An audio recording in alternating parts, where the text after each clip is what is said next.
Hey guys, welcome back to Time Machine Scale Models. A couple things before we get started. Bob Paschall is in the hospital. As most of us know, he has COPD, and from what I read on his post, I guess he got the ick, and he's in the hospital recovering. He's out of ICU and in a regular room now, and hopefully he is recovering well. So, if you would, leave some kind messages over at Bob's YouTube channel, or comment on this, send well wishes in the comment section here. Alright, so happy Canada Day to our Canadian subscribers. So, let me adjust this camera here a second, and then we'll get going. Some of you read my post this morning, and she's sitting in IPA.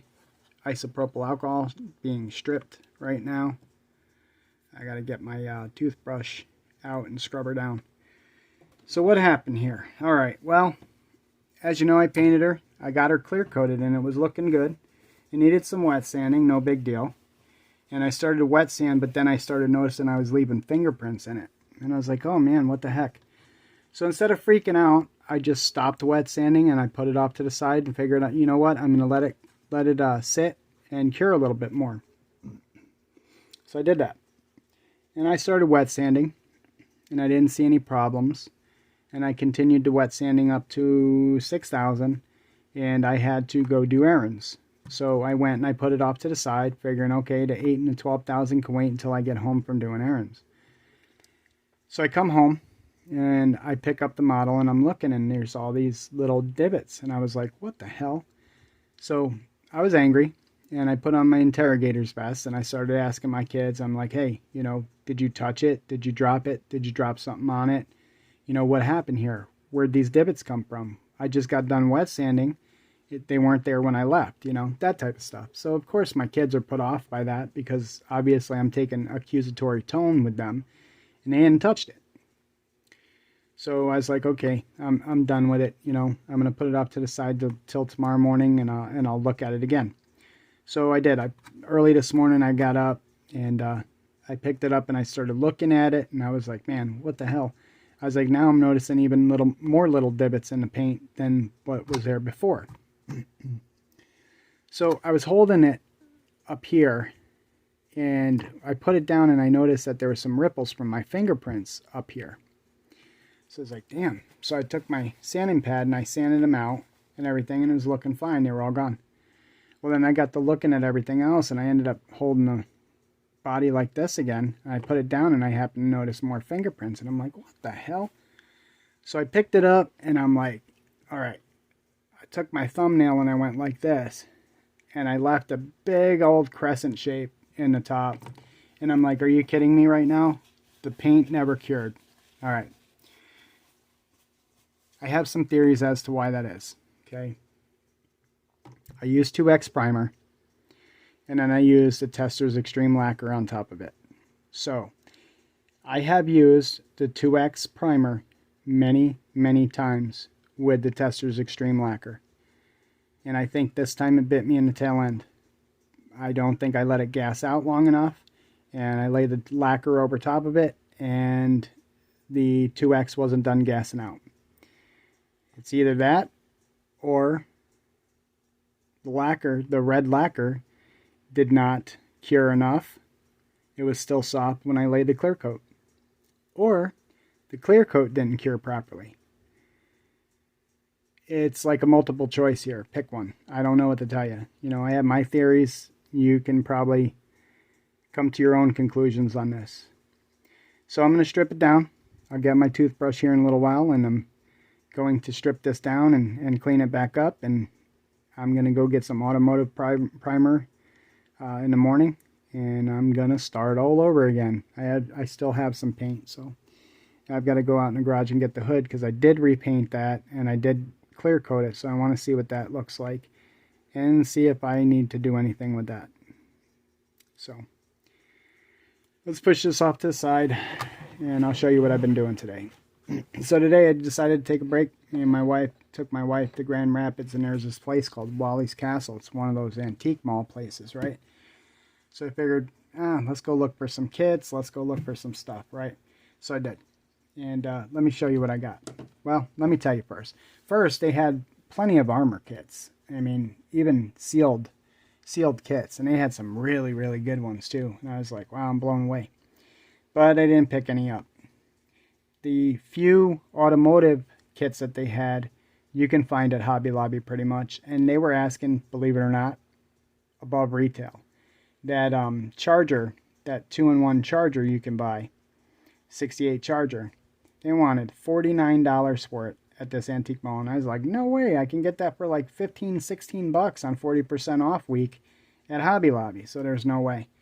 But there was a couple other kits they had and everything that, you know, they wanted like, you know, 35 bucks for. And I'm like, no, they're not special and they're readily available. So I'm not paying that for it. So I added to my stash today. I added to my 164 stash, and I added to my model car stash. So I'm going to show you what I got. For you guys that don't like the 164 scale, fast forward. Alright, so the first one I picked up was the Supernatural 67 Chevy Impala. Let me open this up. The box ain't in great condition anyway, so...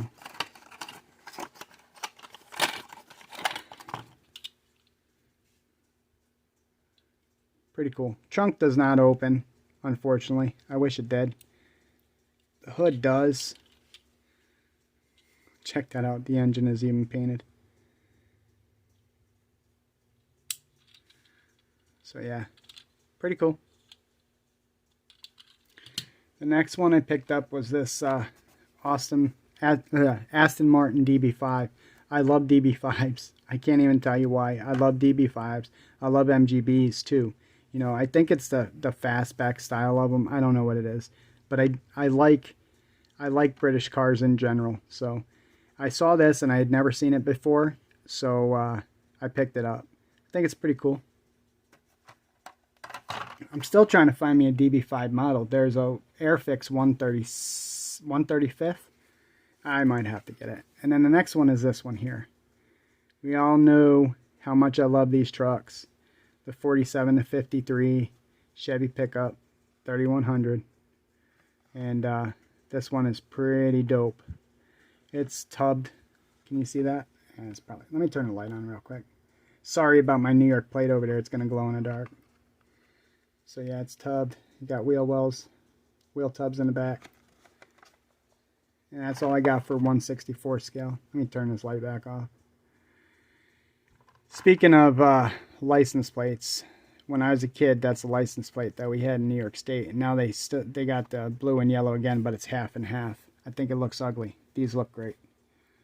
Alright, so you ready? This is the only model kit that I came home with today.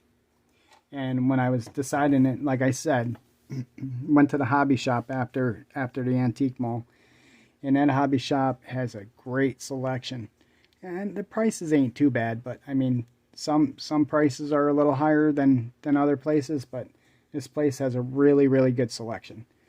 And I believe I told you guys that they buy kits from collectors and stuff like that too, so you can go in there and sell your sealed up kits and sell them.